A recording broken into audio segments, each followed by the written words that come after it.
ኦር የፈለገ ምክንያት ብትሰጥ ነው የምልህ የአዲስ አበባው መንግስት የአስመራውን መንግስት ጋብዞ የራሱ ግዛት በሆነ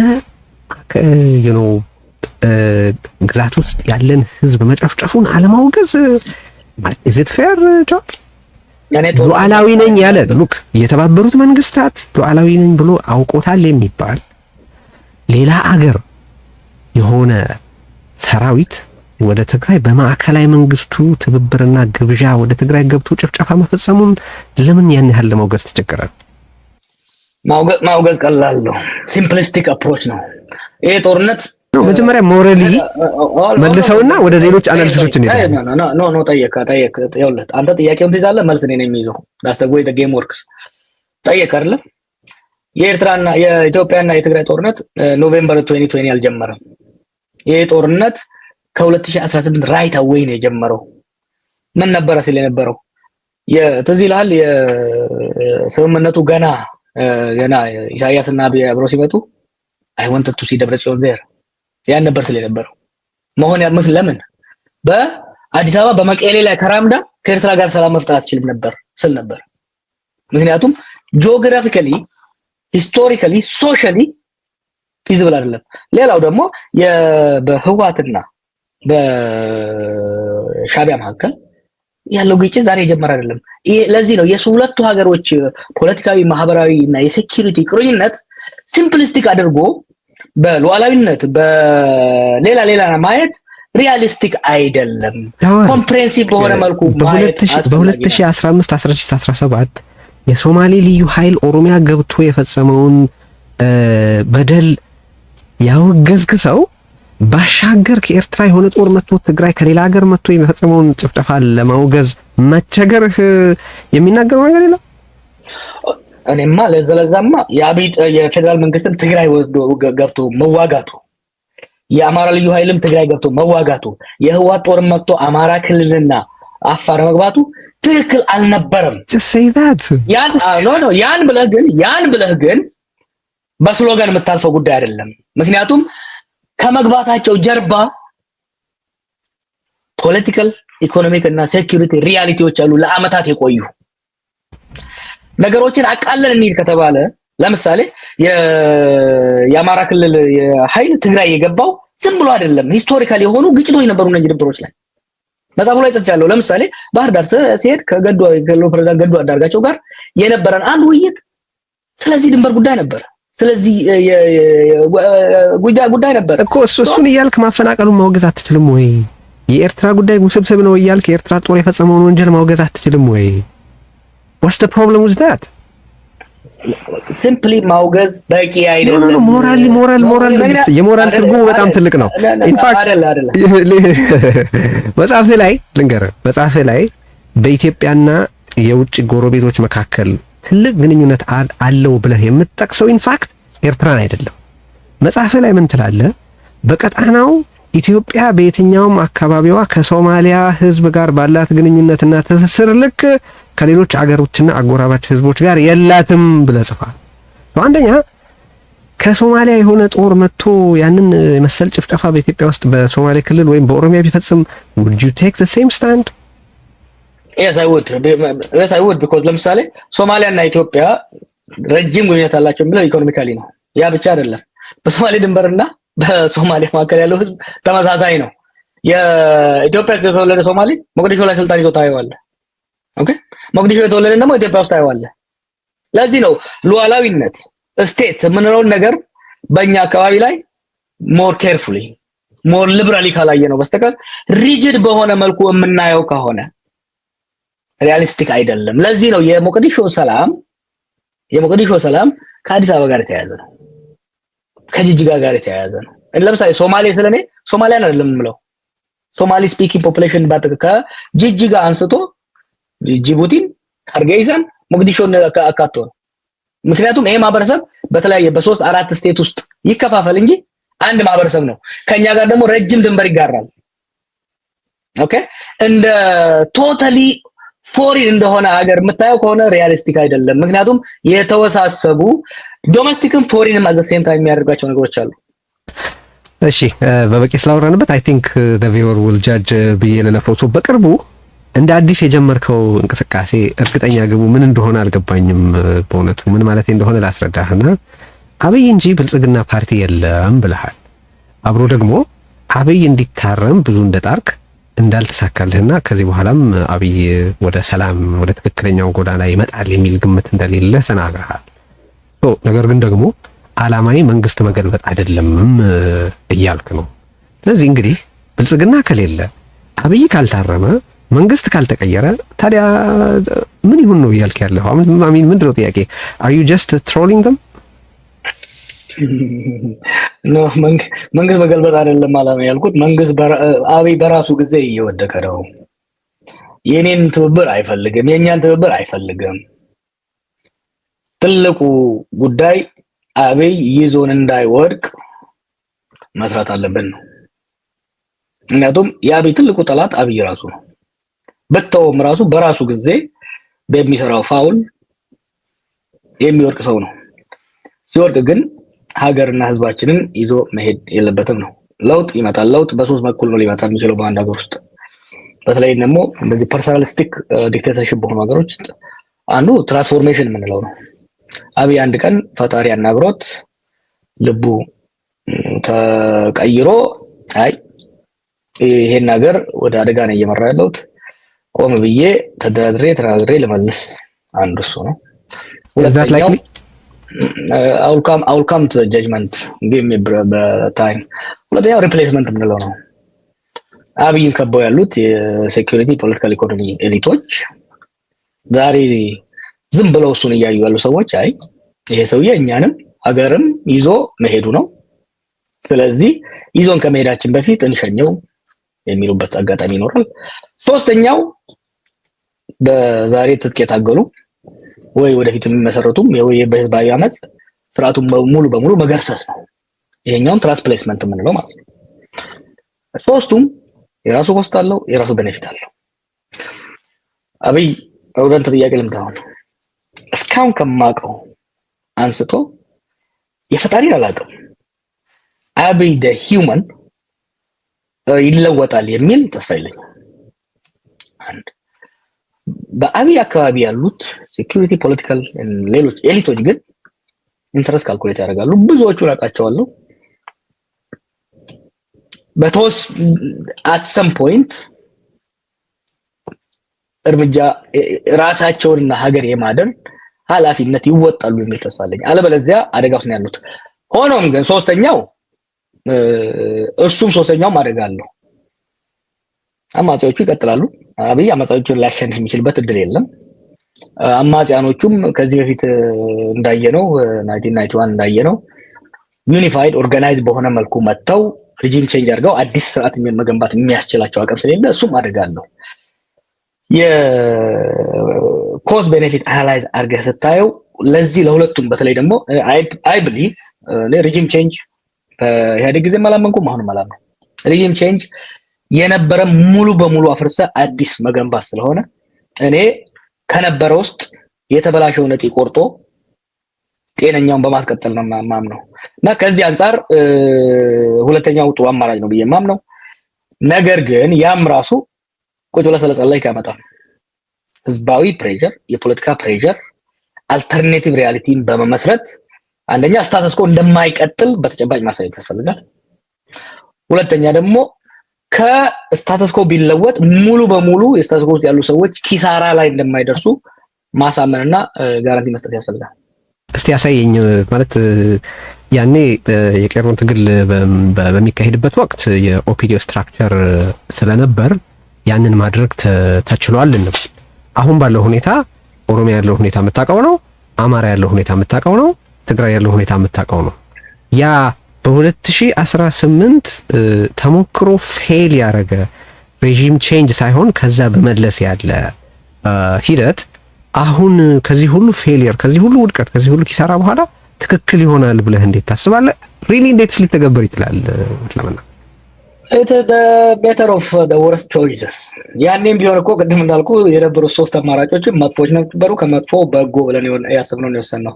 አሁንም ቢሆን አብይ ልቡ እንዲቀየር የተደረገው ሙከራ አልሰራም። ሊቀየር እንደማይችልም ደምድሜልሃለሁ። ስርዓቱ ሙሉ በሙሉ እንፈንግለው ብሎ ከተሄደ ይቻላል። መልሶ ግን ኮንስቲቱት ማድረግ ናይትሜር የሆነ ሲቹዌሽን ነው የሚያመጣው። ሪሌቲቭሊ ጥሩ አማራጭ አይደለም፣ ግን የተሻለ እድል ያለው ሀገርን የማስቀጠል እድል ያለው አሁን ቅድም አስተዋለ አኖክራሲ ውስጥ ያለ ነው። አኖክራሲ ማለት የመንግስት አቅም በጣም የተመናመነበት መንግስትም ቫይለንት አንሩል የሆነበት የአማጺ ኃይሉም ቫይለንት አንሩል የሆነበት ህዝብ መከራ ውስጥ ያየበት ነው። ከዛ ከአኖክራሲ ወዴት ነው አንድ ሀገር ሊሄድ የሚችለው? አንዱ ወደ ቶታል አናርኪ ቶታል ኮላፕስ ስቴት አናርኪ የመሄድ እድል አለው። ሁለተኛው በጥንቃቄ ከያዝከው ስሊም ጠባብ ቢሆንም ስቴቱን መልሰ ሪኮንስቲቱት አድርገህ ወደ ዲሞክራሲ ለመሻገር ያለህ እድል ትንሽ እድል አለው። ያ እድል ግን የሚመጣው በሁለተኛው ባልኩ አማራጭ ነው እኮ። ያኔ ጥያቄ እሱ ነው። አሁን ፓርቲው ደካማ ነው። አሁን ብዙም አትክፋኝ ነው ዲቴልስ ግን የምትሰሙት ጥያቄ ግን እሱ ነው። እሺ ፓርቲው ቢዳከሙም የስቴት ኢንስቲትዩሽኖች አሉ፣ የህግ ሴኩሪቲ ኢንስቲትዩሽኖች አሉ፣ የተለያዩ ኢንስቲትዩሽኖች አሉ። እነዚህ ኢንስቲትዩሽኖች በጣም ተዳክመዋል። ከቀን በቀን እየተዳከሙ ነው እየሄዱ ያሉት። but they still around። እነዚህ ኢንስቲትዩሽኖች ዛሬም ቢሆን ፕሪዘርቭ መደረግ አለባቸው። በተለይ ደግሞ ደጋግሜ እንደምናገረው አርሚው ፕሪዘርቭ መደረግ መቻል አለበት። የሴኩሪቲ ኢንስቲትዩሽኖች ፕሪዘርቭ መደረግ አለባቸው። እነዚህ ሴኩሪቲ ኢንስቲትዩሽን ፕሪዘርቭ ጋር የሚደረጉት እኔ ስላልኩ ብቻ ሳይሆን የራሳቸውም ውሳኔ መኖር መቻል አለበት እና ከዚህ አንፃር ምንም እንኳን ቅድም እንዳልኩ this is not an ideal situation, it's worst case scenario ውስጥ ነው ያለነው። ከworst case scenarioዎች ውስጥ ትንሽ የተሻለው እድል የቱ ነው የሚለው ከዛ ነው የምንሄደው። እሺ የመጨረሻ ጥያቄ በዚህ ጉዳይ I'm really struggling to understand you። ለዛ ነው ኦኬ አብይ መቼስ እስካሁን በምናየው እኔ ምንም እድል የለም በሚለው እስማማለሁ ካንተ ጋር 100%። አብይ ይሄ እንዲሆን ሊፈቅድ የማይችል ከሆነ and በየጊዜው ይናገራል እናውቀዋለን ሁሉም ትግል ከውስጥ ሆኖ ትግል ማፍረስን እናውቀማን ነው ከውስጥ ሆኖ መታገልን እናውቀዋለን፣ የጎዳና ላይ ነውጥንም እናውቀዋለን የሚል ሰው ነው። ምንም አይነት እድል ለዚህ ሊሰጥ የማይችል ሰው ነው። ሶ አብይ በቦታው እያለ አሁን የምትለው እንዴት ሊሆን እንደሚችል ሊገባኝ አይችልም እውነት ለመናገር። ሶ የምትለው ነገር ካለ ሜቢ የተወሰነ ብርሃን የሚፈነጥቅ የተወሰነ አስተያየት እንድሰጥበት ነው። አንድ ሁለተኛ አብረህ ብትመልሰው ደስ የሚለኝ ዘን አሁን የያዝከውን አቋም ከግምት አስገብተው ሰዎች ዘን ጀዋር እየተንቀሳቀሰ ያለው አብይ ክራሽ ላንድ ሊያደርግ የሚችልበት እድል ካለ ስልጣኑን ለመረከብ ነው፣ አብይን ለመተካት ነው የሚሉ ሰዎች አሉ። እሱንም አድሬስ አድርገዋል። አይደለም አብይ ማንኛውም አምባገነን በራሱ ፍላጎት ለውጥ አያመጣም ሚራክል ካልታየው በስተቀር። ለዛ ነው ቅድም ያልኩ ከሱፐርናቹራል ካለ ኢንተርቬንሽን ዲቫይን ኢንተርቬንሽን ፕሮፌሰር መረራ የሚለው ነገር እሱ ውጪ ማንኛውም አምባገነናዊ ስርዓት በራሱ ፍላጎት ወደ ለውጥ አይገባም። ህዝባዊ ጫና አይ ቲንክ ህዝባዊ ጫና ግዴታ ነው። ፍሬድ ዶግላስ መሰለኝ ነው ቴል ነው ህዝብ ሊቀበል የሚችለውን የጭቆናና የአፈና መጠን ከነገርከኝ ምን ያህል አንድ አምባገነን ሊጨቁን እንደሚችል ምን ያህል ለመጨቆን እንደሚሄድ ልነግርህ እችላለሁ ይላል። ከዚህ አንፃር አይደለም አብይ ሌሎቹም ቢሆኑ በራሳቸው ጊዜ አይመጡም። ትልቁ ነገር የህዝብ የሀገሪቷ ልሂቃን በቃ የሚሉበትና ወደ ትግላቸውን አቆራኝተው የሚሄዱበት አማራጭ አስፈላጊ ነው። በጾም በጸሎት ብቻ የሚመጣ ነገር አይኖርም። የክራሽ ላንዲንግ ቅድም ባለፈው እንዳልኩ ነው አሁን ያለው ነገር ማማንን ይተካ የሚል ነገር አይደለም። ያ የመተካካቱ ጉዳይ ምናልባት ወደ ኋላ ተመልሰን የዛሬ 10 ዓመት ላይ እንደዛ ልናወራ እንችላለን። የመተካካት ፖለቲካ እኮ ልክ አይ ቲንክ ፖስት 2010 ኢሌክሽን እና መለስ ልተካ የሚልበት ጊዜ it made sense የመተካካት ፖለቲካ። ምክንያቱም መኪናውን አቆመው ነው የምትተካው አይደል ሾፌሩን። አሁን አደጋ ውስጥ ባለበት ሁኔታ ውስጥ ወደ መተካካቱ ማውራቱ እሱ ሪያሊስቲክ አለመሆን ነው። ግን ሰዎች ጥያቄ ያላቸው ጀዋር ሰዎች ጥያቄ ያላቸው ስለ አሁን ለምሳሌ ኦኬ ብዙ ጊዜ ይሄን መልስ እንደሰጠህ አውቃለሁ፣ ግን ኦኬ አንተ የምትፈልገው ሆነ which is መንግስቱ ከመፈራረስ ስቴቱ ከመፍረስ ዳነ እንበል ጀስት ሃይፖቴቲካል ጥያቄ እናርገውና ከዛ በኋላ ጠቅላይ ሚኒስትር የመሆን ፍላጎት አለ ሆይ? አንተ ይሄን ጥያቄ ስጠይቅ መጀመሪያ እስቲ ጭንቅላቱ ይኖርና ከዛ ስለመጠምጠሙ እናስብበታለን ነው። ጭንቅላቱ አለ እንበል just for the sake of our conversation ትጠመጠምበታል? ኢትዮጵያ እኮ ሃይፖቴቲካል ሀገር አይደለችም ቴዲ።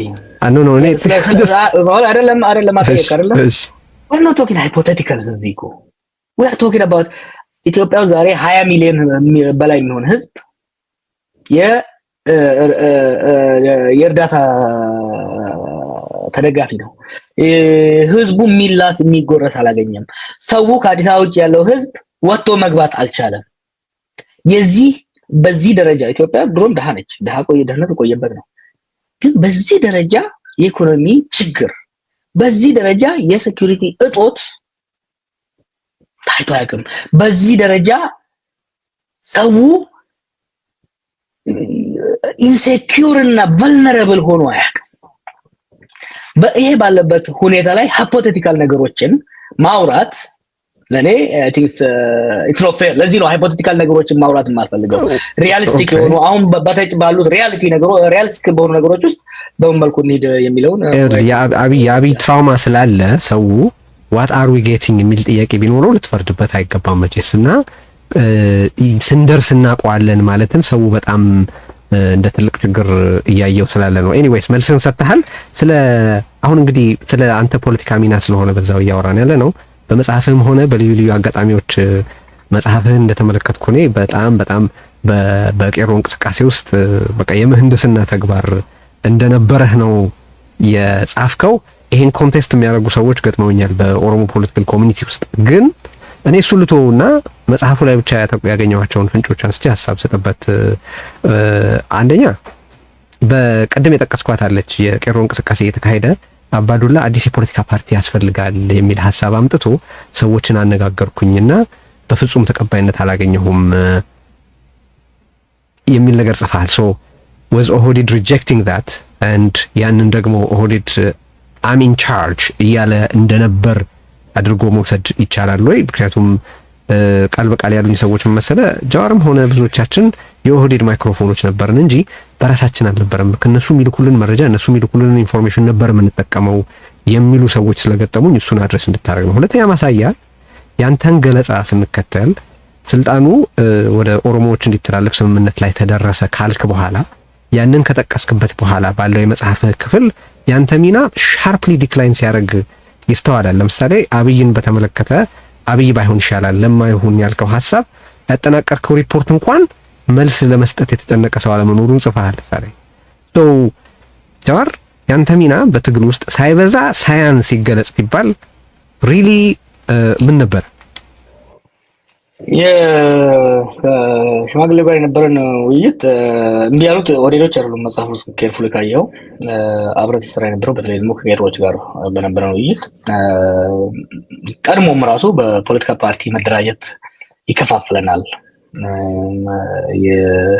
የአንጃን ፖለቲካ ከዚህ በፊት የነበሩትን የትግል ድርጅቶች ያዳከመ የአንጃነት ፖለቲካ ሊያመጣ ይችላል፣ ስለዚህ በሶሻል ሙቭመንት መቀጠሉ ነው ይሻላል የሚል ነው። እኔም ሆንኩ ሌሎቹም የነበረን ሚናም የፈለግነው ማድረግ የፈለግነው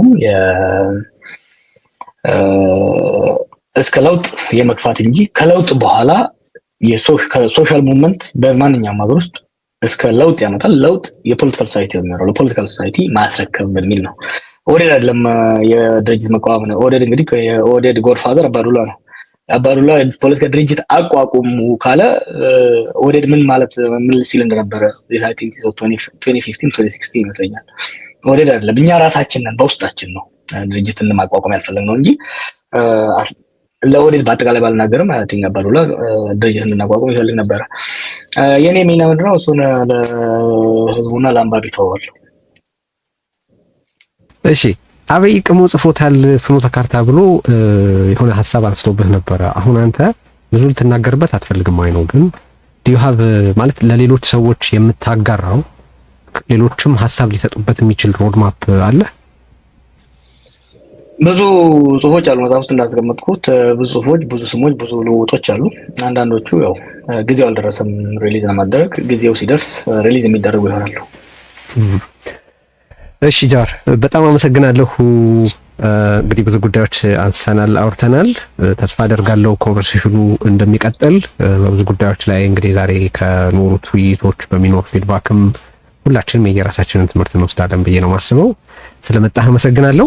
እነዚህ ናቸው ዛሬ ላነሳቸው ያሰብኳቸው ጥያቄዎች። ቴዲ ከመሄዴ በፊት አንድ መልዕክት ላስተላልፍ።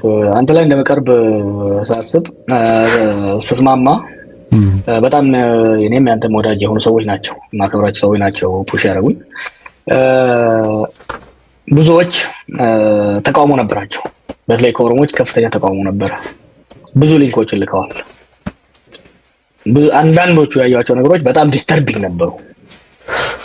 በዚህ ደረጃ የኦሮሞ ጥላቻን ማራመድ ማንንም አይጠቅምም። ማንንም አይጠቅምም ማለት ነው። ማንንም አይጠቅምም። ስለዚህ ትክክል አይደለም እሱ። አንተ ዲፌንድ ራስህን አድርግ። አንተ ጨርስና ዲፌንድ ራስህን። እሺ አንዳንድ ያየኋቸው ነገሮች ገዳን በማጥላላት ጥግ የነካ ጸረ ኦሮሞ አመለካከቱ ኦሮሞንም ኦሮሞ ብዙም አይጎዳውም፣ ግን ለሚዲያም ለህዝባችን መስተጋብርም ጠቃሚ ስላልሆነ አይ ቲንክ ወደፊት ሆፕፉሊ ታሻሽለዋለህ። እኔም የመጣውን ለምንድን ነው በእኔም ላይ ያለህን አቋም ሁሉንም አውቀዋለሁ፣ ግን አልቲሜትሊ ሂውማንስ አር አት ሃርት ያር ጉድ ብዬ ነው የማምነው። አት ሃርት ሂውማንስ አር ጉድ።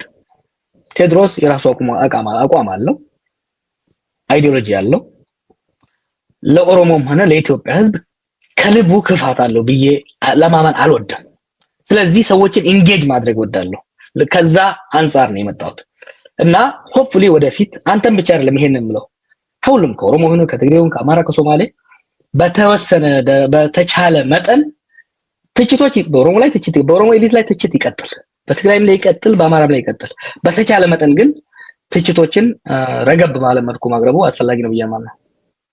እሺ አመሰግናለሁ ጀዋር። እኔ ደግሞ የሚገርምህ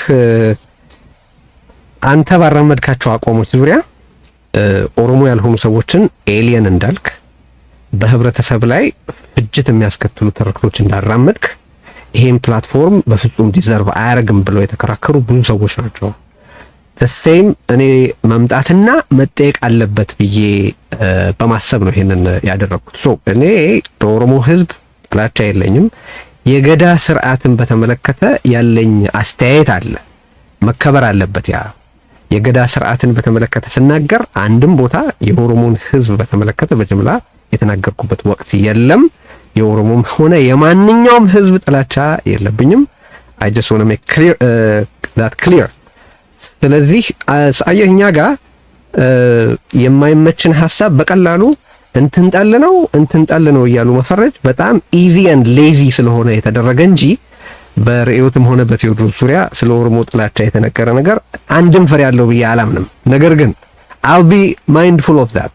አስተያየትን ተቀብያለሁ። በጣም አመሰግናለሁ ጆ። እኔም አመሰግናለሁ ቴዲ። የተወደዳችሁ አብራችሁን ስለነበራችሁ በጣም እናመሰግናለን።